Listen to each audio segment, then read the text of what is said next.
Bueno, vamos a ver si me aclaro hoy con todo. Ajá. Y la invito. Muy buenas. Vamos a ver si empezamos, si entra Elsa y nos ilustra un poquito hoy.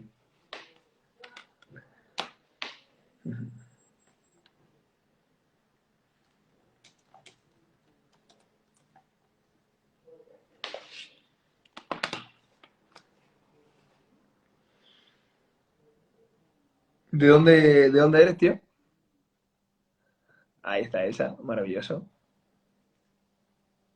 Aceptar.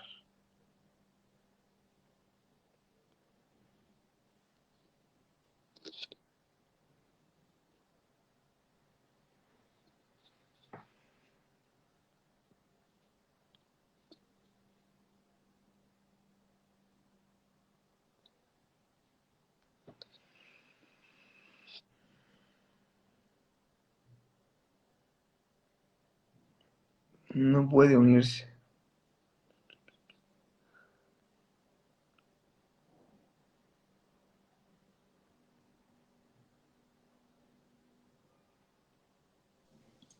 Ahora. Hola, Muy buenas. ¿Qué tal? ¿qué tal? Muy bien. Genial. Yo estoy hasta nervioso ahora mismo, la verdad. Sí, ¿por qué? Digo, joder, he hablado 4 cosas con Elsa y ahora de repente tengo que hablar con ella y me tiene que contar un montón de cosas. Digo, ¡fua! Estoy nervioso. Es mi primera cita. Sí, sí. Bueno, es como las primeras veces que haces algo, ¿no? Siempre. Ya pasa. Totalmente, totalmente. Bueno, Elsa, pues Genial. te agradecería que te presentaras un poquito. Y así te Vale, pues conozco. bueno, sí, un poquito sí. Bueno, yo me llamo Elsa, soy bioquímica, también soy dietista y me dedico a la salud femenina, a todo lo que tiene que ver con la salud hormonal femenina, problemas de menstruación, dolores, amenorreas, ¿no? Ausencia de regla, que es muy común, sobre todo en mujeres deportistas. Y bueno, me dedico un poco a eso, ¿no? Ayudar a las mujeres a lograr su mejor versión y a estar en equilibrio con sus hormonas y cualquier patología que tengan. Y aquí estamos, después de ya unos añitos. Maravilloso. Además, el tema de la salud hormonal femenina me parece uno de los campos peor abordados por la medicina tradicional de todo. Creo que es la Sí. única cosa para la cual estamos diseñados, el ser humano en general, que solo se palia con pastillas. O sea, no hay una forma dentro de la salud, de la sanidad, en la que se aborde bien. O sea, es solo, te duele, toma pastillas. Pero, ¿y por qué? Si estoy diseñada para esto, ¿cómo Sí, es total. posible que se aborde tan mal? Pero se me ha desconectado un momento, supongo, no sé si se ha visto algo, pero bueno. Si me has hecho alguna Todo, pregunta, me la puedes repetir porque se ha cortado, no te he oído. solo estaba divagando.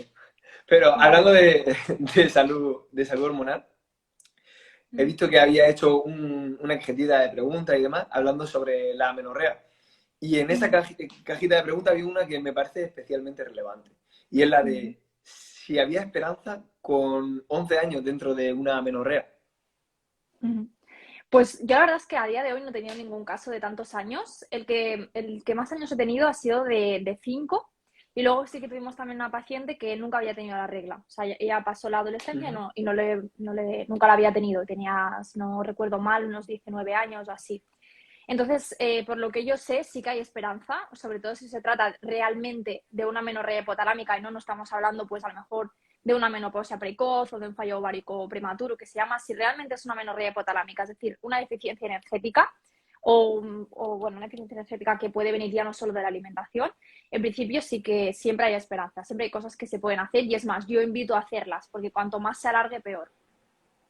Claro, al final es como estar lesionado y querer seguir ahí.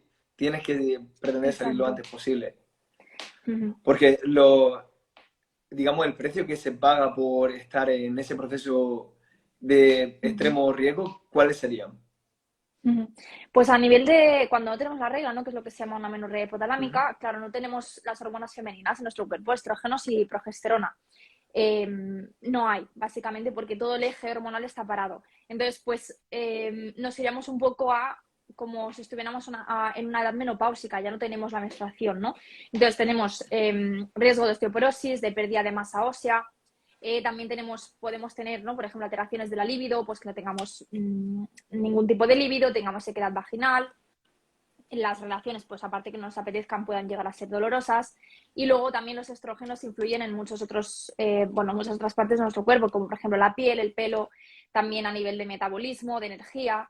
Entonces, digamos que un poco en todo. Es como si nos fuéramos, ¿no?, a una edad muy, muy avanzada que todavía no nos toca y obviamente la infertilidad, porque si no tenemos menstruación, pues no tenemos posibilidad de quedar embarazadas. Claro, vamos, o sea, es algo bastante, muy Sí, serio, de hecho. sí, sí. Wow. Sí, sí, sobre todo por el tema de la masa ósea es de lo que más perjudica. Sí, sí, sí. Claro, de hecho es uno de los grandes riesgos que hay conforme vamos avanzando en la edad, el tema de la pérdida de Ujú. la mineralización ósea. Es un tema que hay que prestarle mucho foco. Si te toca antes de Sí, tiempo, sí. aún más. Exacto. Y siendo Pero mujer, claro que aún te llega antes, digamos, esa desmineralización. Joder. Eh, es algo demasiado importante como para dejarlo ahí. exacto, hay que tratarlo siempre. Ujú. ¿Y cómo sabes, o sea, si una persona está tomando la píldora anticonceptiva, cómo sabes si puede estar Ujú, funcionando mal hormonalmente, internamente y ujú, que no está, digamos, parcheando todo? ujú. Pues en el caso de, bueno, normalmente no se puede saber. No se puede saber a no ser que tengas alguna otra manifestación. Por ejemplo, ¿no? Si estás en una menorrea hipotalámica por deficiencia energética y además estás tomando anticonceptiva, entonces tú no lo ves porque a lo mejor hay un sangrado, aunque ese sangrado no sería la regla, tú a lo mejor lo que puedes notarte también es muy baja de energía, que se te cae el pelo, que te pones enferma muy fácilmente, ¿no? Porque digamos que a tu cuerpo le falta energía. Pero si estos síntomas no se dan, puede que tú no te des cuenta. Entonces, el problema de la píldora anticonceptiva es que muchas veces enmascara algo que puede estar ocurriendo por dentro, que es algo que pasa mucho en mujeres que a lo mejor han empezado a tomar la anticonceptiva por algún motivo, Ujú. la toman muchos años y cuando la dejan, ¿no?, les sale todo. Pues ahora tengo un síndrome de ovario poliquístico, tengo una menorrea, tengo X, ¿no? Porque esa píldora pues estaba como tapando todo. Entonces es un poco complicado en función de la persona y de los síntomas que pueda tener en base a la patología que si es que la tiene. Claro, entonces, si ya estás ahora mismo tomando esa píldora anticonceptiva, puedes saber si estás parcheando algo que puede ser grave, como un síndrome de ovario poliquístico o algo así, sin tener que dejarla. ¿Hay alguna manera de saberlo? Es complicado, sobre todo, como te digo, si no da otros síntomas es complicado, porque, claro, es que, por ejemplo, un síndrome de ovario poliquístico, los síntomas que se suele manifestar es un acné, ¿no? A nivel físico que tú puedas ver, es un acné, es un exceso de vello corporal, es quizá también una tendencia a ganar peso, pero depende un poco de la mujer, son reglas irregulares o incluso muchas veces que no tienes la regla. Entonces, tú en el momento en que te tomas una anticonceptiva, las anticonceptivas muchas veces se recetan para acné. Entonces estamos tratando ese acné, se receta también para hirsutismo, entonces estamos tratando también ese hirsutismo y se recetan erróneamente, en mi Se ha cortado. opinión, para reglas irregulares y amenorreas. No Entonces sé si digamos que soy todos yo. los síntomas, Ajá. a ver, vale, no sé, ¿dónde se me ha Se te cortado? escucha cortado y de hecho se ha perdido un poco. Vale, En que precisamente se pautan las anticonceptivas para acné, para esotismo y demás. Ujú. exacto, exacto. Justo ahí. Pues exacto, que justamente en un síndrome de ovario poliquístico muchos de los síntomas que tienen se solucionan también con las anticonceptivas. Entonces es complicado ver tomando anticonceptivas si hay un síndrome de ovario poliquístico. ¿Se podría ver? Bueno, depende de los otros síntomas que pueda tener la mujer, pero en caso de esta patología es complicado, porque a nivel analítico tampoco va a salir. A lo mejor se ve alguna Vale. cosilla, pero sí, complicado. O sea, entonces ya entra el dilema del de quiero abordarlo porque realmente tampoco la estoy padeciendo el problema, la enfermedad. No la padezco mientras estoy aquí y ya la abordaré a futuro si aparece, ¿no? También entra un poco ese dilema. Bueno, exacto. O sea, la mujer mientras no sepa que la tiene, pues tampoco se va a preocupar para tratarlo. Entonces, claro, tú puedes estar en deficiencia energética viendo que a lo mejor si no tuvieras anticonceptivas no tendrías la regla, pero las estás tomando, la tienes, entonces no te tratas y todo ese problema todavía se alarga más. Entonces, bueno, es un poco un arma de doble filo. Sí, sí. Total, total. Porque realmente de todo lo que a una mujer le conlleva su ciclo menstrual lógico y normal, ¿qué, ¿cuáles son los problemas que hay o los cuales se pretenden tapar frecuentemente? Hemos hablado de, bueno, ha hablado de temas de acné, temas de incluso vello corporal, y aparte de eso hay irregularidades como por ejemplo el baño, ir al baño en un ciclo Con, normal.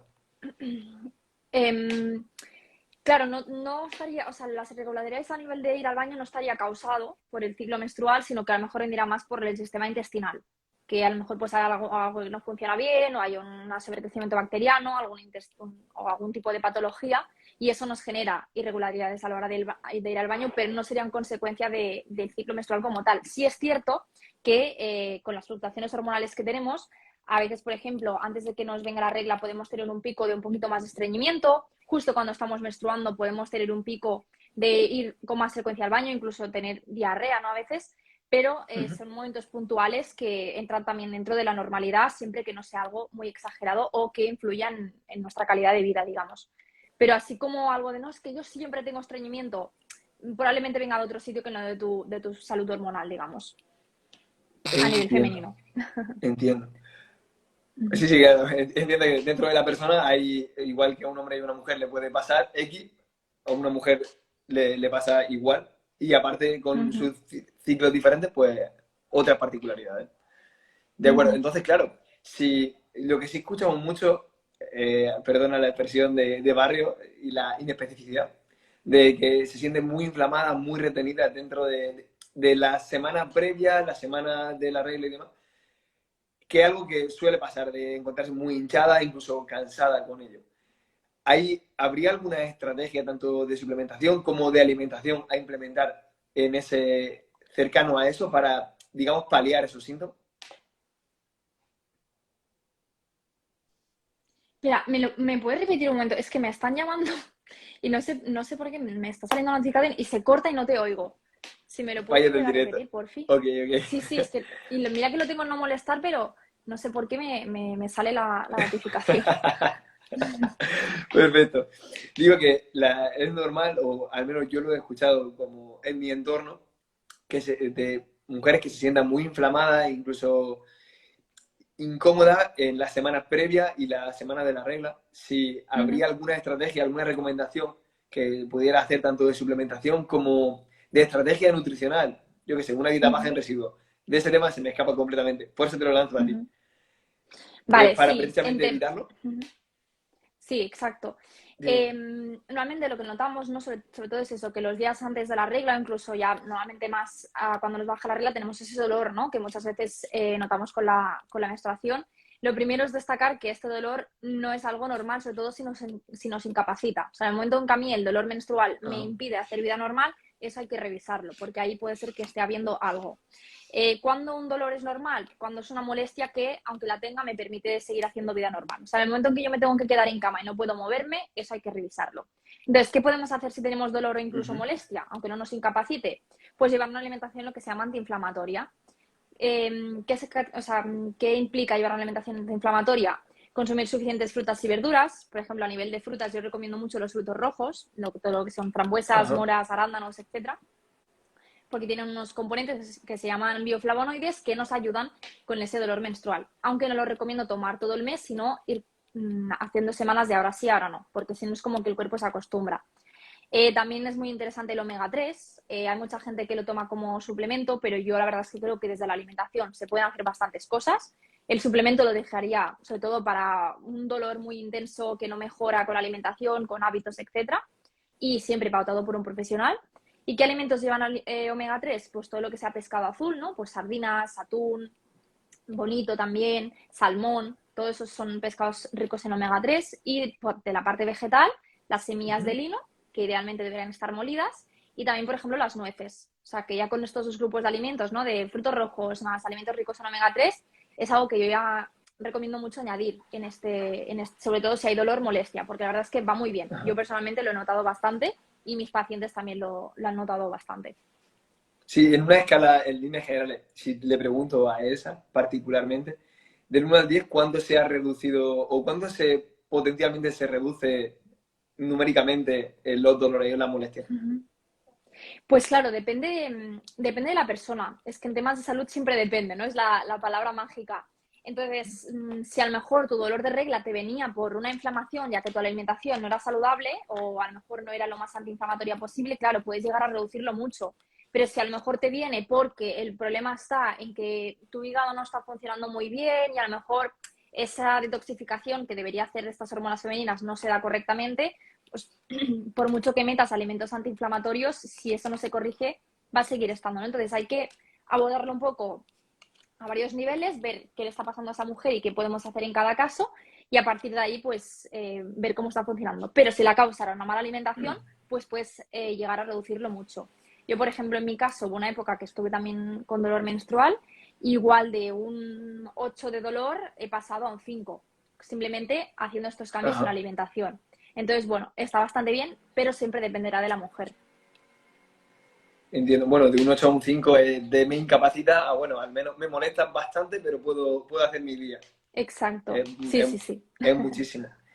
Y el uso de suplementos también antiinflamatorios, como podría ser, por ejemplo, la cúrcuma, ¿cómo lo ves? Ujú. Sí, es un alimento interesante. También yo siempre antes de suplementar lo tomaría como una especia, añadido pues a los platos que hagamos, ya sea pues arroces, a verduras, incluso hay una receta que se llama el cúrcuma latte, que está muy de moda, pues que esto lo buscas por internet y hay miles de recetas y esto es algo que se puede tomar diariamente y también nos puede ayudar mucho. Al final hay muchas especias que son antiinflamatorias. Como suplemento lo tomaría, pues por ejemplo, si te duele mucho la regla, eres incapaz de incorporarlo a tu alimentación porque no te gusta, porque por ejemplo la cúrcuma en exceso es un poco amarga y el cúrcuma latte no le gusta a todo el mundo. Entonces ahí pues igual me lo plantearía tomar como suplemento. Pero ya te digo, yo antes de tomar suplementos siempre me voy a la alimentación, porque a lo mejor no te gusta la Mm. cúrcuma, pero te gusta el romero, o te gusta el tomillo, o te gusta el jengibre, ¿sabes? Entiendo, sí. Mi madre siempre me ha dicho que no le gustan esas especies porque huele a indio la casa. Esas son Sí, cosas de madre. sí, sí, De vez huele a oriente, sí, sí. Sí, sí, él siempre me ha dicho, joder, es que esto me parece muy fuerte. Entonces, siempre que lo pide, pues se lo tengo que dar como suplemento. Y Exacto. al margen, o sea, entonces tenemos el abordaje dietético, por supuesto, hay que mejorar patrones Ujú, diarios de una persona. Y más allá de eso, ¿qué abordaje se puede hacer? Ya hilando muy fino, como has ujú, dicho, yo qué sé, detoxificación del hígado. Ese tipo de cosas, ujú, hablando un poquito sobre eso y que ayude a la regla, por supuesto. ujú. Pues bueno, en tema de toxificación del hígado, claro, es que es siempre mirarlo, ¿no? En función de la mujer. Esta mujer, por ejemplo, ¿cuántas veces va al baño al día? ¿Tiene Ujú. estreñimiento? A lo mejor va 2 veces a la semana. Ostras, pues eso hay que mirarlo, ¿no? ¿Qué está pasando a nivel Claro. intestinal? A lo mejor hay alguna patología sin tratar. A lo mejor tiene alguna intolerancia o alguna cosa que le está sentando pues mal a nivel intestinal y eso hace que no vaya al baño. Entonces, es siempre abordar un poco de forma personalizada, pero en términos generales sería llevar una alimentación lo más saludable posible, hacer ejercicio físico, entrenamiento de fuerza más movimiento y algo de cardio, ya lo sabemos, tomar el sol y descansar. Con eso, en principio, nuestro cuerpo tiene las bases para que todo vaya bien. ¿Qué no va bien? Pues entonces hay que empezar a investigar. Vale, ¿qué te pasa? Ostras, pues no voy al baño o voy mucho al baño. Pues igual eso también nos da información, ¿no?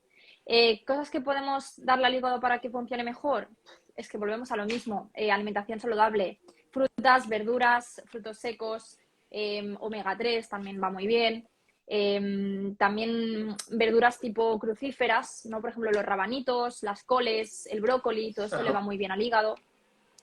Estar bien nutridas, pues que tengamos suficientes minerales, vitaminas. En definitiva, es un poco llevar una alimentación saludable, variada y rica en nutrientes, ¿no? Que no comamos solo pan blanco, que eso nos va a dar energía, pero pocos minerales y vitaminas nos va a aportar. Ujú. Entiendo. Muy interesante. Me plantearon el otro día un caso y lo voy a compartir porque me parece especialmente curioso y hablando un poquito del hígado, Uh -huh. y era que me dijo una chica que cuando le venía la regla se volvía especialmente sensible a la cafeína, pero a los efectos secundarios de la cafeína, del rollo de Uh -huh. taquicardia, palpitaciones, temblor de mano, y todo esto a lo mejor hablando con 40 miligramos de cafeína que pudiera llevar un café. En plan, eso Uh -huh. te lo has encontrado, o sea, se me escapaba completamente a mi línea de conocimiento. Pues la verdad es que es la primera vez que lo oigo. Sí es cierto que hay personas que a lo mejor pueden tener un poco de permeabilidad intestinal y la cafeína les afecta más o menos, pero no he oído nunca que varíe. Solamente cuando alguien tiene permeabilidad intestinal la tiene siempre. Entonces, Ajá. ¿podría pasar que con el ciclo pueda variar? Oye, pues ¿por qué no? Al final la progesterona, por ejemplo, nos afecta también a la motilidad intestinal y a cómo funciona todo el intestino, pues igual a esta mujer en concreto pues a lo mejor ya es sensible un poco a la cafeína y cuando le va a venir la regla, pues la progesterona hace X y su intestino la absorbe más, podría ser. Sí, sí, al final, bueno, hay muchas Que, cosas que todavía no sabemos. Pero qué interesante, me parece un mundo súper Sí, interesante y súper complejo. Todo dentro de sí, sí, la sí. base de los macros y demás. O sea, me parece súper interesante. Además, también otro tema que me parece muy frecuente y que durante ese ciclo menstrual genera mucha controversia y es la saciedad y que suelen sufrir muchas mujeres alrededor de la regla. Rollo, "Buah, es que Ujú, tengo muchísima hambre y además me suele apetecer alimentos y destrozo la ujú. alimentación o lo que sea, en una semana y media la he destrozado. ¿Alguna recomendación? Ujú. Pues bueno, esto es normal. Primero de todo, transmitir tranquilidad, porque si no nos pasa a todas, nos pasa a la mayoría o nos ha pasado. También es cierto que depende del mes, lo podemos notar mucho. Va muy relacionado también con el estrés, o sea, en épocas más estresantes esto lo vamos a notar más.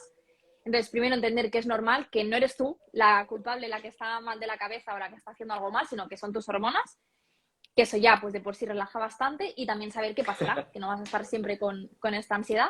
Y luego algo que yo recomiendo mucho es intentar aumentar la saciedad en base a tus comidas. Es decir, cuanto más saciada estés, menos ganas vas a tener de picotear o comer, entre comillas, cosas que no tocan. Que ya sabemos que no es que no toquen, ¿no? Pero bueno, que a lo mejor en esa fase te comerías 5 paquetes de donuts y en otra normal, pues a lo mejor te coges 2 donuts y ya está, ¿no? Entonces, ¿qué podemos hacer Ajá. para, como digo, aumentar esta saciedad? Ordenar nuestras comidas. Si yo ordeno mis comidas y consigo estar más saciada, de forma que a lo mejor acabo de comer y no tengo hambre hasta la hora de cenar, pues evitaré que durante la tarde pues me apetezca ir a la nevera y picar porque voy a estar llena, ¿no? Esto de ordenar las comidas, también en mi perfil tengo un post que está también súper bien explicado por si alguien se lo quiere guardar, pero que nos ayuda, como digo, a esto. ¿En qué consiste? Pues comer siempre primero un plato de vegetales, ya sea crudos o cocinados. Por ejemplo, la ensalada puede estar muy bien. Después la proteína, las grasas, pues algo de carne, pescado, proteína vegetal como tofu, legumbres, etcétera. Y las grasas, que pueden ser pues aceite de oliva virgen extra, frutos secos, aguacate, ¿no? Hacer como un poco, primero verdura, proteína y grasas, y dejar para el último, para el final, los hidratos de carbono. Pues la pasta, el pan, el arroz, las patatas, ¿no? Todo lo que sean hidratos de carbono. Entonces, con esto se ha visto que se consigue aumentar un poco la saciedad. También eso nos ayuda a que el azúcar que nos llega a sangre cuando comemos, que siempre que comemos el azúcar lleva a sangre, porque los alimentos llevan azúcar, no se debería llamar azúcar, pero bueno, para que nos entendamos, pues que ese pico, ¿no?, de azúcar en sangre sea un poquito más, no sea tan acusado, digamos. Entonces eso a nivel hormonal como que nuestro cuerpo lo tolera mejor. Y eso a la larga, pues como digo, si estoy más saciada, es menos probable que vaya a tener ganas de picar algo, ¿no? Si tengo antojos y además tengo hambre, eso se le acabó, sí. Claro, se junta el pan con la ganas de comer, como se dice en el dicho. Exacto. Claro, porque el tema de la sensibilidad a insulina cambia también el ciclo menstrual. O Sí, sea que sí, sí, sí, aún efectivamente. favorecería más. Exacto. Justamente estas 2 semanas Genial. antes, que es cuanto más antojos. Exacto, cuando más Eh, antojos tenemos, pues la sensibilidad a la insulina es peor, o sea que va todo de la mano, ¿no? O sea que esta estrategia también de ordenar las comidas nos puede ir bien para mejorar esa sensibilidad. Genial. O sea, nos va a facilitar la vida en líneas generales. Bueno, en este caso No, a vosotras, en líneas sí, generales. exacto. Genial. Yo, por mi parte, no te quiero robar mucho más tiempo. Sí que me gustaría decir que esto y muchísimo más que tiene que aportar Elsa lo va a dar en el curso que vamos a hacer en la segunda semana de enero y que vamos a dejar todos los links y demás para que lo podáis ver, para que os podáis inscribir y ver un poquito más en profundidad y todo bien ordenado, todos los conocimientos y lo que tiene que aportarnos Elsa. No sé si quieres decir algo. Genial. Bueno, pues que muchas gracias también por contar conmigo para esto. La verdad es que me parece una propuesta muy chula, porque creo que en el mundo de la mujer, sobre todo desde el fitness, ¿no? Hay mucho desconocimiento, mucho mito y también mucho trastorno de la conducta alimentaria, ¿no? Que ya sabemos que va muy de la mano. Entonces, pues nada, yo encantada de participar, de aportar mi granito de arena, de hablar sobre todo de amenorrea, que ya hemos dicho que es súper frecuente, y nada, aquí estaremos ayudando a las chicas. Genial, pues muchísimas gracias. También gracias a todos por pasaros. Y lo que sí vamos a hacer es dejar el post que has dicho, que has comentado antes, lo vamos a dejar Vale, en la story para que podáis referenciar y todo lo que se pueda aportar desde la cuenta, que al final siempre viene bien. O sea que genial. muchísimas gracias y estamos en Gracias a contacto. ti, Mateo. Chao, chao. Igualmente. Chao, chao.